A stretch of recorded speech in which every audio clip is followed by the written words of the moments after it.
কারবালার ঘটনা সংক্ষেপে। কারবালার যুদ্ধ ছিল 61 হিজরি 10 মুহররম 680 খ্রিস্টাব্দে 10 অক্টোবর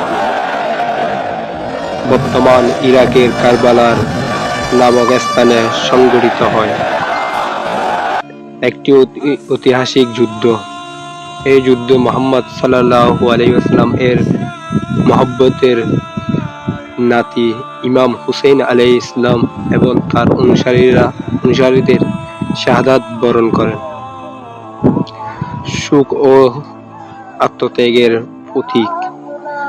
কারবালার ঘটনা মুসলিম উম্মাহর জন্য এক গভীর সুখ ও আত্মত্যাগের প্রতীক। এটি অন্যায়ের বিরুদ্ধে ন্যায়, জুলুমের বিরুদ্ধে প্রতিরোধ এবং সত্যের জন্য সর্বোচ্চ কুরবানি এক চিরন্তন বার্তা বহন করে। প্রতি বছর শিয়ারা মুহররম মাসে এই ঘটনাকে স্মরণ করে শোক পালন করেন।